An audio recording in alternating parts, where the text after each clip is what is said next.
हाँ जी, कैसे हो सब लोग। तो पिछली वीडियो में आपको पता ही है कि हमने क्या क्या देखा था। हमने देखा था कि ऑपरेटिंग सिस्टम एग्जैक्टली होता क्या है, कितनी तरह के मोड्स होते हैं, यूज़र मोड, कर्नल मोड, क्या होता है वो। एंड फिर हमने देखा था कि ऑपरेटिंग सिस्टम में अगर आपको कर्नल मोड में एंटर होना है तो आपको कौन सा इंटरफेस यूज़ करना है, राइट, जो कि है हमारा सिस्टम कॉल्स का एक इंटरफेस। तो फिर हमने देखा था कि यूनिक्स लाइक ऑपरेटिंग सिस्टम जो होते हैं उसमें डिफरेंट डिफरेंट सिस्टम कॉल्स कौन सी होती है।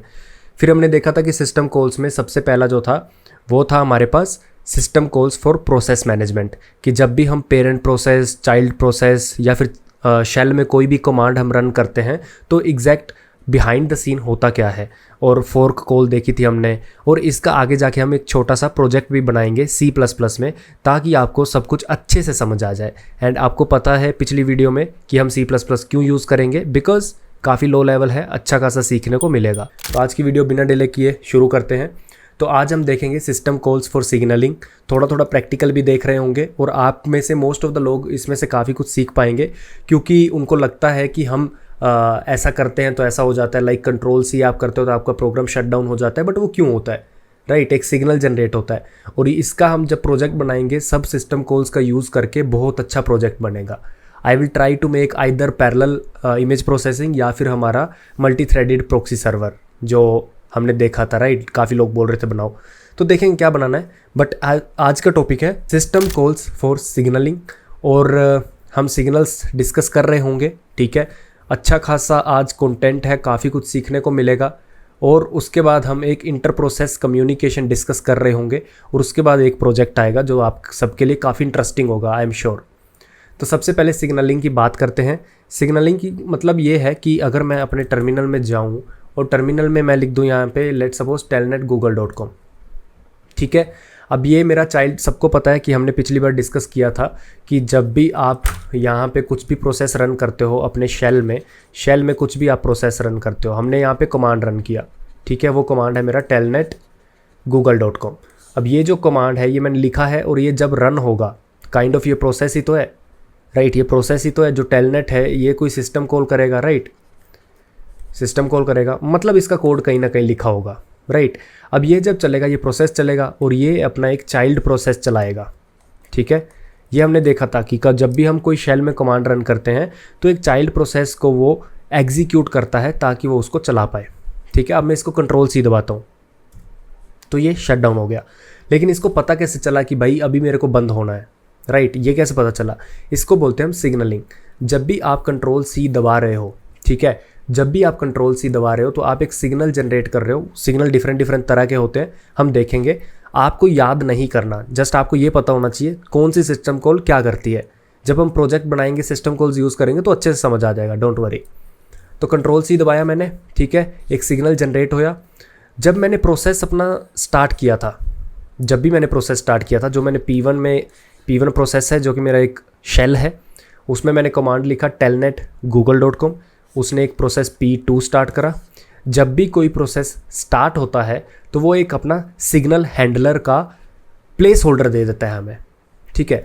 अब मैं आपको क्या बोल रहा हूँ, मैं बोल रहा हूँ P1 है, P2 है, मेरा telnet google.com P2 में चल रहा है।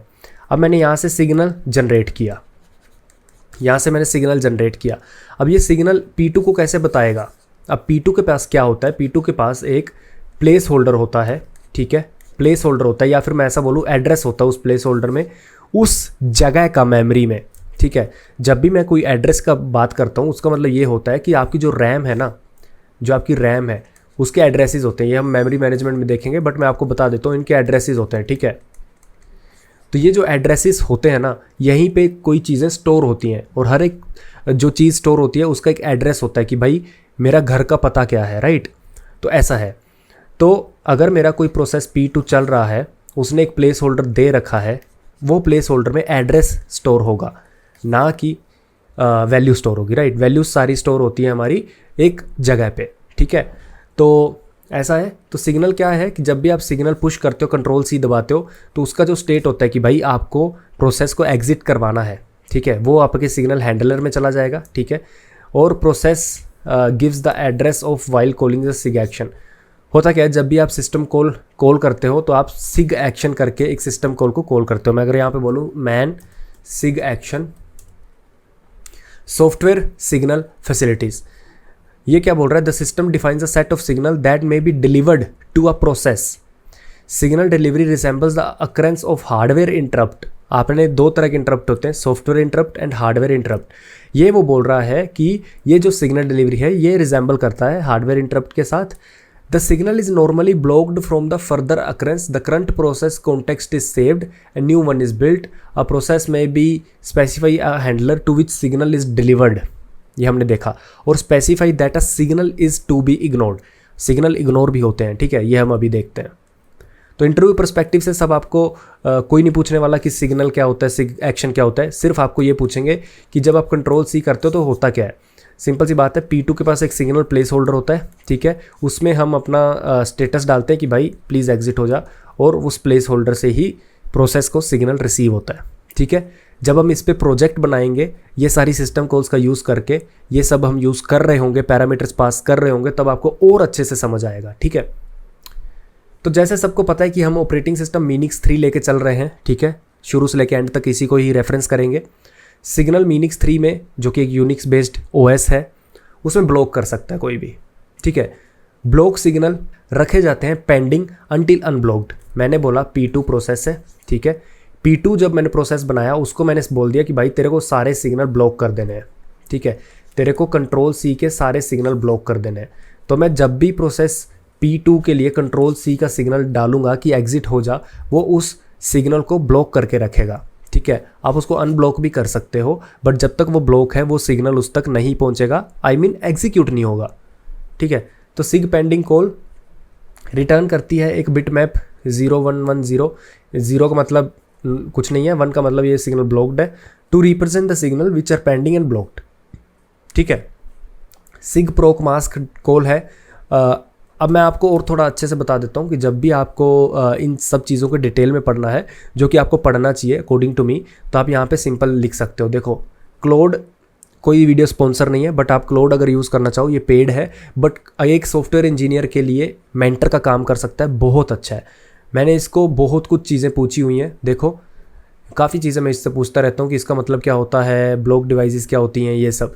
तो आप जहाँ पे जो भी लिख रहे हो ना, सिग प्रोक मास्क, आप इसको बोल सकते हो what is the use of sig proc mask, can you give me a very simple example. तो sig proc mask call allows a process to define a set of bit map for kernel to tell the blocked signals, ठीक है। इससे हम बता सकते हैं process को कि तुझे कौन कौन से सिग्नल को इग्नोर करना है।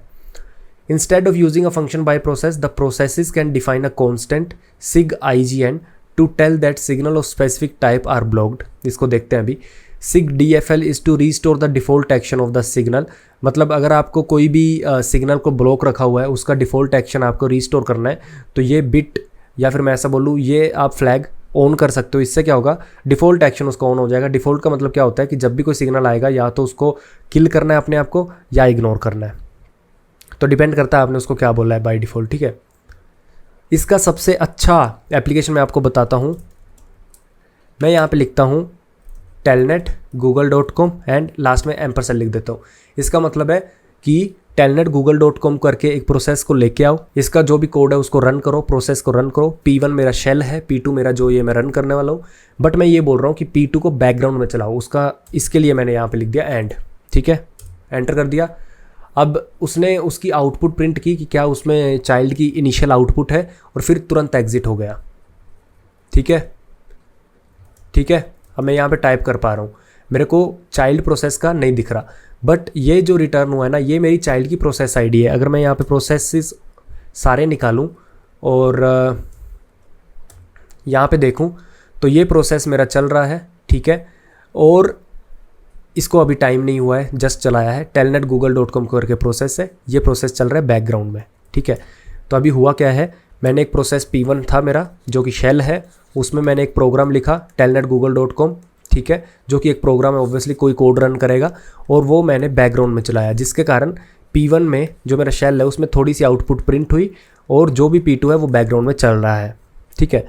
तो इसमें हुआ क्या है, इसमें ये हुआ है कि सबसे पहले आपने देखा कि शेल में कोई भी हम कमांड रन करते हैं तो प्रोसेस कैसे रन होता है।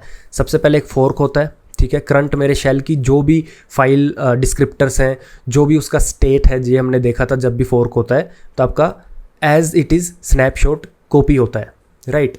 तो जब भी एक फोर्क होता है, P2 बनता है P1 से, तो P1 का एग्जैक्ट स्नैपशॉट P2 में जाता है, ठीक है, सारे वेरिएबल्स, सारे फाइल डिस्क्रिप्टर्स। उसके बाद हमने P2 में exec कमांड रन करते हैं, जिससे क्या होता है कि एक सिस्टम कॉल एग्जीक्यूट की रन होती है इन कर्नल मोड, और जो भी आपने बोला है वो सारा चल पाएगा कोड बेसिकली, राइट। बट उससे भी पहले ये क्या करता है चाइल्ड प्रोसेस, जब आप बैकग्राउंड में चलाते हो तो ये sig एक्शन करके सिस्टम कॉल यूज़ करता है। sig int मैं बताऊंगा आपको क्या होता है, sig ign इग्नोर, और ये नल है, ठीक है। इस सिस्टम कॉल का मतलब ये है कि भाई sig int का मतलब है कंट्रोल प्लस सी से जो सिग्नल जनरेट होता है उसको बोलते हैं sig int, ठीक है। इसका फ्लैग ये है।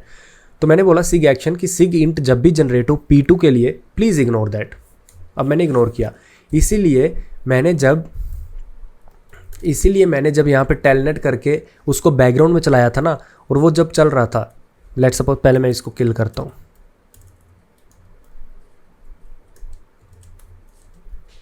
ठीक है, किल हो गया, नो सच प्रोसेस, ओके, वो अपने आप किल हो गया, ठीक है। अब मैं चलाता हूँ टेलनेट google.com %, ठीक है, ये चल गया। अब मैं कुछ भी टाइप कर पा रहा हूँ, और मैं अगर Ctrl+C दबाता हूँ, ठीक है, और अब मैं ट्राई करता हूँ कि ये प्रोसेस चल रहा है या नहीं,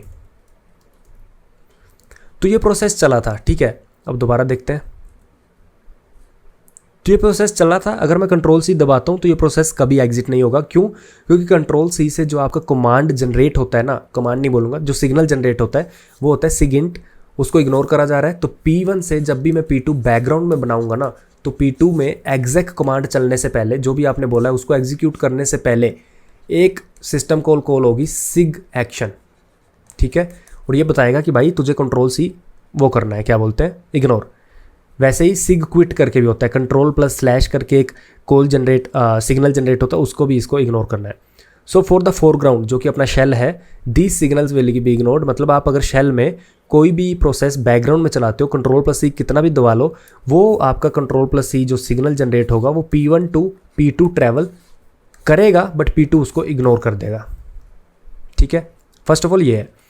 तो यहाँ पे ये सब लिखा हुआ है कि शेल में अब जब कमांड चलाते हो तो शेल करता क्या है, फोर्क करता है, एक चाइल्ड प्रोसेस बनाता है और कमांड रन करता है। कमांड रन करने का मतलब सिंपल सा है, एग्जेक रन करता है।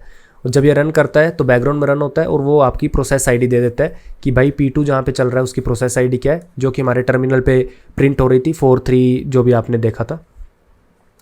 उसके बाद अगर मुझे उस प्रोसेस को किल करना है तो किल सिस्टम कॉल, किल एक कमांड है जो आप बोल सकते हो किल 9 फ्लैग दे सकते हो, मतलब एग्जिट करवाओ जल्दी से जल्दी, और उसके बाद प्रोसेस आईडी जो भी उसने रिटर्न की थी वो यहाँ पे कर सकते हो। जैसे कि मैंने kill-9 प्रोसेस आईडी पेस्ट करके किल किया था, उससे आप बैकग्राउंड का प्रोसेस किल कर सकते हो। So unrelated process can not signal each other, ये आपको रिसर्च करना है अच्छे से, ठीक है। ये आपका होमवर्क है कि अनरिलेटेड प्रोसेस का मतलब क्या है। मैंने P1 से P2 फोर्क किया, ठीक है, P2 में कोई भी मैंने कमांड चलाया, P2 अपना चल रहा है, उसने मेरे को प्रोसेस आईडी रिटर्न कर दी, ठीक है।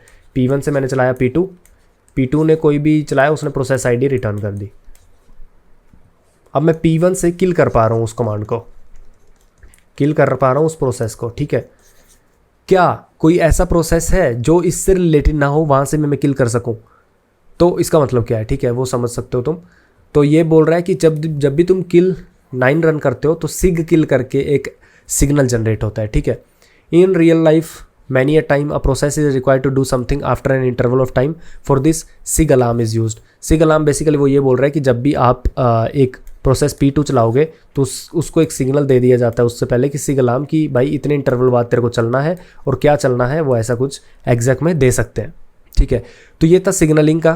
From an interview perspective not so important, from an engineer POV काफ़ी इंपॉर्टेंट। अगर आप कोई प्रोजेक्ट बनाने वाले हो, और जो कि हम बनाने वाले हैं, तो काफ़ी चीज़ें ये यूज़ होंगी, ठीक है। उसके बाद आता है system calls for file management. ये काफ़ी इंटरेस्टिंग होने वाला है। इसमें user permission, group permission, other user permission, ये सब देखेंगे, मज़ा आएगा। तो स्टार्ट करते हैं system call for file management. तो आपने सिस्टम कॉल अगर देखी होगी, एक तो सिस्टम कॉल आपने देखी होगी कोई भी फाइल ओपन करने के लिए ओपन, ठीक है, क्लोज़ करने के लिए क्लोज़ होती है सिस्टम कॉल, तो ये सब तो आपने देखा होगा।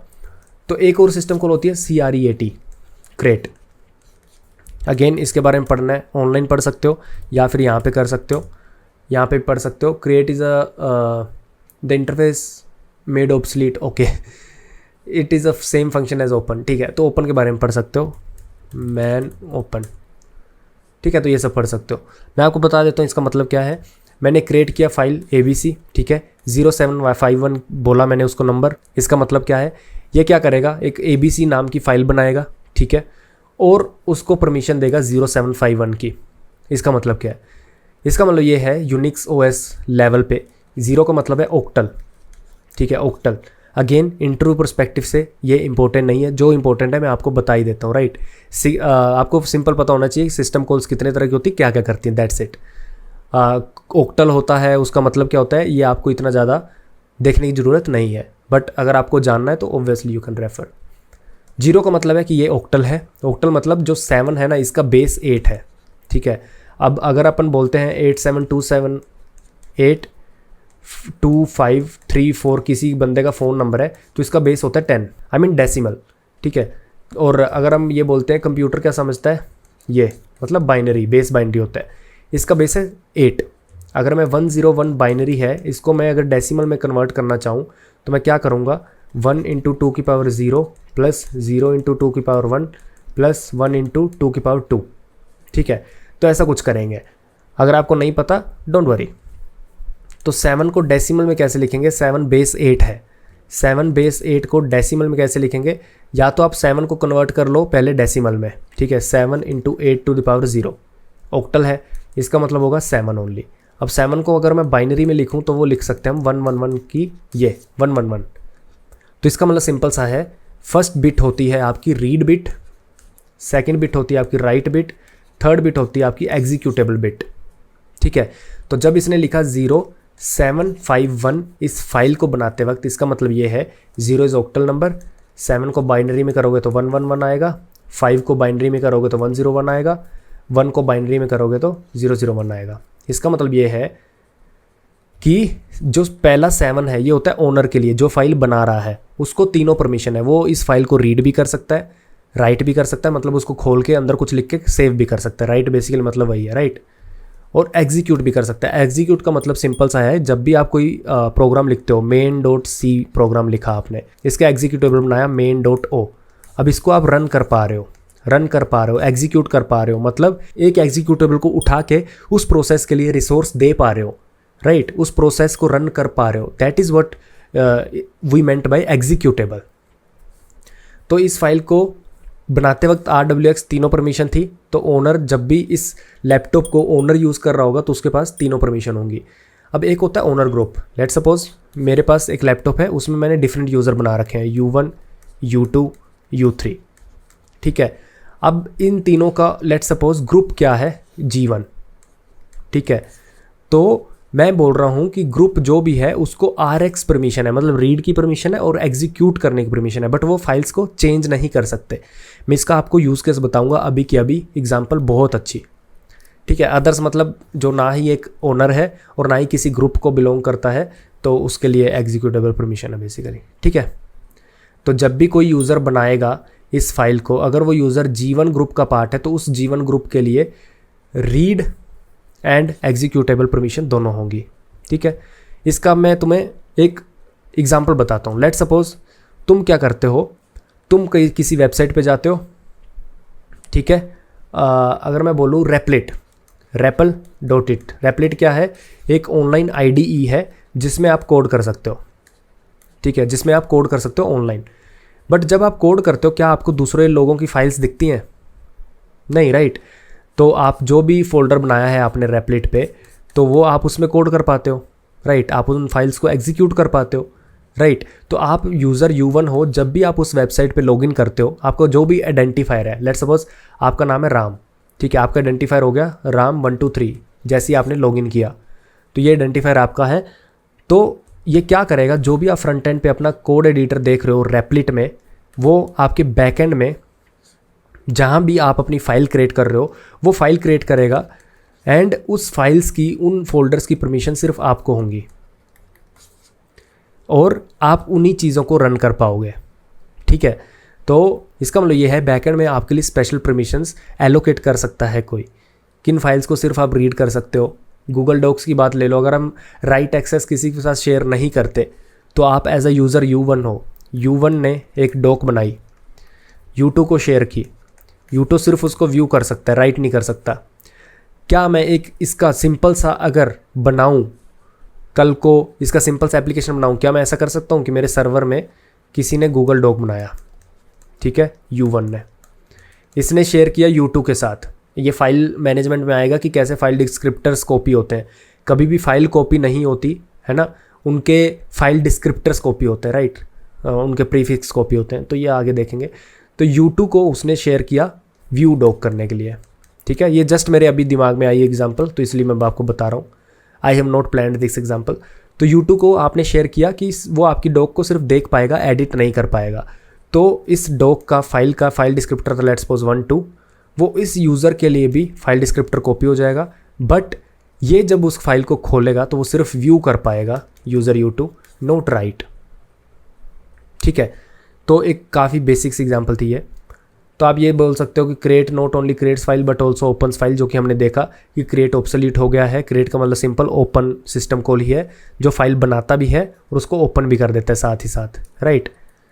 तो ये है अपार्ट फ्रॉम दिस, मतलब इसका मतलब ये है इस क्रिएट का कि आप जब भी सी में कोड लिखोगे, C++ में सिस्टम कॉल का यूज़ करोगे या पाइथन में करोगे, तो आप जब भी कोड लिख रहे होगे ऐसे क्रिएट, और आपने फाइल बनाई लेट्स सपोज ABC, और जो भी परमिशन देनी है आपने दे दी, ठीक है, रैंडम वैल्यू मैंने दी है, तो आपने परमिशन दे दी। जब भी ये कोड चलेगा इसकी अगली लाइन के बाद जो आपका ये कोड चलेगा, ठीक है, FD इज इक्वल्स टू, मतलब वो फाइल जो भी क्रिएट होगी अगर एग्जिस्ट करती थी तो खुल जाएगी, FD में फाइल डिस्क्रिप्टर आ जाएगा, ठीक है, इंडेक्स आ जाएगा। अगर फाइल नई एग्जिस्टिंग थी वो पहले क्रिएट होगी फिर खुलेगी, मतलब FD आपका आपके पास आ जाएगा। फाइल डिस्क्रिप्टर आगे जाके पढ़ेंगे, डोंट वरी, बट इतना बता देता हूँ कि file descriptor is nothing but a number to represent some file, ठीक है। जैसे आपके कंप्यूटर में 3-4 सॉन्ग है, Song 1 Song 2 Song 3 Song 4, उसका नाम स्टोर ना होके ऐसे स्टोर होगा। पहले का फाइल डिस्क्रिप्टर है लेट्स सपोज 1 2, दूसरे का है 2 2, तीसरे का है 3 3 या फिर 4 3 5 1, जो भी है, राइट। तो ये है। उसके बाद एक lseek करके सिस्टम कॉल होती है जब भी आप किसी फाइल को रीड कर रहे हो, राइट। lseek क्या होता है? lseek में 3 पैरामीटर्स होते हैं। सबसे पहला पैरामीटर होता है कि भाई ओके मैं आपको दिखाई देता हूँ। तो lseek function is use to change the file position indicator associated with file descriptor, मतलब आपने एक फाइल खोली, उसका फाइल डिस्क्रिप्टर आपको मिल गया। अगर वो फाइल खुल जाती है सक्सेसफुली तो जो भी उसका फाइल डिस्क्रिप्टर है, आपने क्या किया, lseek यूज़ किया, उस फाइल डिस्क्रिप्टर को पास किया जो फाइल खोली थी उसका फाइल डिस्क्रिप्टर। फिर आपने बोला कि भाई मेरे को 1500 बिट्स आगे जाना है। वो बोलता है ठीक है। वेंस मतलब कहाँ से स्टार्ट करना है, क्या आपको बिगिनिंग ऑफ द फाइल से स्टार्ट करना है, जहाँ से भी फाइल स्टार्ट होती है, लेट्स सपोज उसमें बहुत सारा कंटेंट है, यही फाइल है लेट्स सपोज इतनी सी, तो क्या आपको यहाँ से पॉइंटर स्टार्ट करना है फाइल का, या फिर आपको क्या करना है कि जहाँ पे भी आप हो, जितना आपने फाइल को रीड कर रहा है वहाँ से स्टार्ट करना है, या फिर एंड ऑफ द फाइल से स्टार्ट करना है, ठीक है। मैं उसको बोलता हूँ seek set to the beginning, तो वो यहाँ से रीड करना फाइल स्टार्ट होगा। फाइल डिस्क्रिप्टर मैं उसको दे दूंगा जो फाइल में मुझे चाहिए, ऑफसेट दे दूंगा 1200, मतलब यहाँ से लेके वो 1200 बिट्स आगे चला जाएगा और वहाँ से उसका ऑफसेट सेट कर देगा। ये काम तब आती है सिस्टम कॉल जब हमें फाइल रीड करते वक्त उसका पॉइंटर शिफ्ट करना होता है, ठीक है। तो जब हम पैरेलल इमेज प्रोसेसिंग बना रहे होंगे, मे बी उसमें यूज़ हो, मे बी ये सिस्टम कॉल यूज़ हो, आई एम नॉट श्योर। उसके बाद ये ऑप्शनल इन्फॉर्मेशन है। Minix 3 क्या करता है, Minix 3 फाइल जब ओपन करता है या फाइल क्रिएट करता है तो वो चीज़ें स्टोर करके रखता है कि कब मॉडिफाई हुई थी, कितना साइज़ है, कब टाइम क्रिएट हुआ था इसका, कब टाइम है इसका क्रिएशन का, ये सब, ठीक है। तो ये सब भी है। प्रोग्राम कैन यूज़ स्टैट और fstat system call to get this info, जो भी इन्फॉर्मेशन ऊपर लिखी है Minix स्टोर करता है, वो आप इस सिस्टम कॉल्स को यूज़ करके ले सकते हो। अब ये ऑप्शनल है अगेन। यूनिक्स, जो भी यूनिक्स बेस्ड ऑपरेटिंग सिस्टम है उनमें एक स्पेशल फोल्डर एग्जिस्ट करता है, दैट इज़ डेव में आप जब भी कोई फाइल बनाते, ये जनरली फाइल्स होती हैं आपकी डिवाइस ड्राइवर्स एंड डिवाइसेस के लिए, राइट। तो मैं अगर MK नोड एक सिस्टम को यूज़ करता हूँ डेव ABC में, तो इसमें स्पेशल परमिशन देते हैं हम 020-744, ठीक है। हेक्सा डेसिमल नंबर देते हैं 0402। तो इसका मतलब ये है कि डेव फोल्डर में जाके यूनिक्स में ABC नाम की फ़ाइल बनाओ, ठीक है। उसमें 04 का मतलब है मेजर डिवाइस का मतलब है कि लेट्स सपोज कोई हार्ड डिस्क आपने अटैच की है। उसके बाद 02 माइनर डिवाइस, उसके अगर मल्टीपल इंस्टेंसेस हैं, हार्ड डिस्क में मल्टीपल डिस्क हैं उसमें, राइट, तो उनके इंस्टेंसेस हैं। तो ये एक काफ़ी ऑप्शनल टॉपिक है, लेकिन आप इसके बारे में पढ़ सकते हो, ठीक है। यहाँ पे आप देख ही लेते हैं, explain me a bit bit about MK node. ठीक है, तो ये MK नोड एक्सप्लेन कर देगा।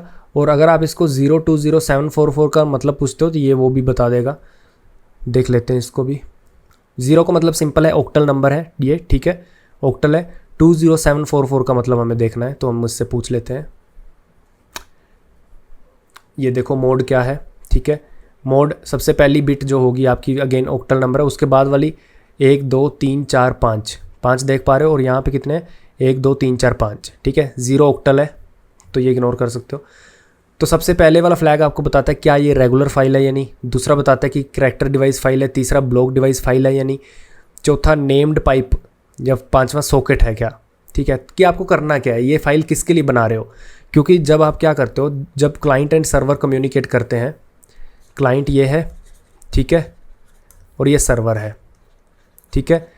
अगर मैं सॉकेट के थ्रू, आगे आएगा ये सब सॉकेट्स क्या होते हैं, सॉकेट एक ओपन करता हूँ किसी पोर्ट पे, उसका मतलब सिंपल सा होता है जो भी इनपुट आउटपुट इस सॉकेट के थ्रू जाएगी, ये इसमें इनपुट डालेगा, ये इससे आउटपुट लेगा, फिर ये इससे इनपुट डालेगा, ये उससे आउटपुट लेगा। तो ये जो भी सॉकेट है ना, ये सब कुछ होगा तो फाइल के थ्रू हैंडल ही ना। मतलब क्लाइंट जो इनपुट डालेगा यहाँ पे वो फाइल में डालेगा, फाइल से फिर इनपुट आगे जाएगी, और सर्वर साइड भी एक फ़ाइल होगी उसमें इनपुट आएगी। तो ये सारी, ये जो तरह की फाइल्स होती हैं ये आपके डेव फोल्डर्स में जनरली होती हैं, ठीक है। और अगर आप ये देखो कि आप C++ में या C में कुछ भी प्रिंट करते हो, ठीक है, स्टैंडर्ड आउट, ठीक है, standard in, stdin, std out, ठीक है। C++ में C आउट C इन, जिसका मतलब है आउट स्ट्रीम इन स्ट्रीम, ठीक है, आउटपुट स्ट्रीम इनपुट स्ट्रीम, ये सब भी फाइल्स के थ्रू होता है। अगर मैं बोलूँ पाइप्स बनाना, जो कि आज ही हम देखेंगे, पाइप्स बनाना है, P1 to P2 कम्युनिकेशन जो होती है पाइप्स के थ्रू होती है, ठीक है। तो दो प्रोसेस के बीच में कम्युनिकेशन पाइप के थ्रू होती है, तो ये पाइप्स भी एट द एंड चलते फाइल डिस्क्रिप्टर्स के ऊपर ही हैं, फाइल्स के ऊपर ही हैं। तो ये सारी तरह की फाइल्स हमारे डेव फोल्डर में जाती हैं, और इनको बनाने के लिए स्पेशल कॉल्स सिस्टम ने बना रखी हैं, ठीक है। अब इसका मतलब क्या है, अगेन आप इसको रिसर्च करोगे तो आपको अच्छे से पता चल जाएगा। उसके बाद है इंटर प्रोसेस कम्युनिकेशन, ये काफ़ी इंपॉर्टेंट है। इंटर प्रोसेस कम्युनिकेशन, इसका हम आगे जाके छोटा मिनी प्रोजेक्ट भी देख रहे होंगे। आज मैं इस वीडियो को एंड करूंगा इंटर प्रोसेस कम्युनिकेशन एक्सप्लेन करने के बाद। अगर आपने कभी भी ये किया हो cat फाइल 1 फाइल 2, अगर मेरे पास कोई फाइल पड़ी है, लेट्स सपोज cd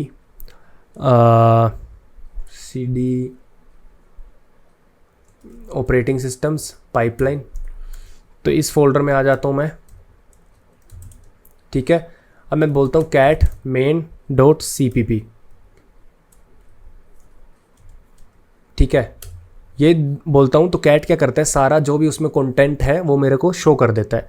अब मैं इसको बोलता हूँ cat main.cpp, और फिर मैं पाइप लगाता हूँ, मैं बोलता हूँ भाई cat.main.cpp का जो भी आउटपुट है उसको एक नए प्रोसेस में डालो P2 में, और वो प्रोसेस क्या करेगा, इसको सॉर्ट करेगा। सॉर्ट भी एक सिस्टम कॉल है, ठीक है। तो इसने सॉर्ट कर दिया, जैसे भी उसको करना था, टेक्स्ट को सॉर्ट करना था कर दिया, ठीक है। तो इसने क्या किया, P1 रन किया सबसे पहले, उसने पहले P1 रन किया, cat किया main.cpp, ठीक है। इसका जो आउटपुट आया वो एक दूसरे प्रोसेस में डाला, जो कि प्रोसेस है सॉर्ट। तो P1 to P2 जो कम्युनिकेशन हो रही है उसको बोलते हैं इंटर प्रोसेस कम्युनिकेशन, एंड इसको हम कर सकते हैं यूजिंग पाइप्स, सॉकेट्स भी कर सकते हैं, बट एट द एंड दोनों इवेंचुअली सेम चीज़ ही है, ठीक है। तो पाइप्स अगले वीडियो में हम इम्प्लीमेंट कर रहे होंगे, उसकी इम्प्लीमेंटेशन मेरे पास है, ब्लॉग भी हमने लिख रखा है उसके ऊपर। काफ़ी छोटा कोड है, बट एक अच्छी लर्निंग होगी आपके लिए कि कैसे under the hood file descriptors काम करते हैं, कैसे पाइप्स वर्क करते हैं, ठीक है। आई होप आज का वीडियो में काफ़ी कुछ सीखने को मिलेगा। अभी कुछ और वीडियो तक थ्योरी रहेगी, बट अगेन हम एक अच्छा प्रोजेक्ट लेके आएंगे जहाँ पे सब कुछ यूज़ होगा और मज़े आएंगे आपको, ठीक है। लाइक करो, कमेंट करो, दोस्तों का शेयर करो, और मिलते हैं अगली वीडियो ऑफ बैकएंड मास्टरी में। तब तक के लिए बाय बाय।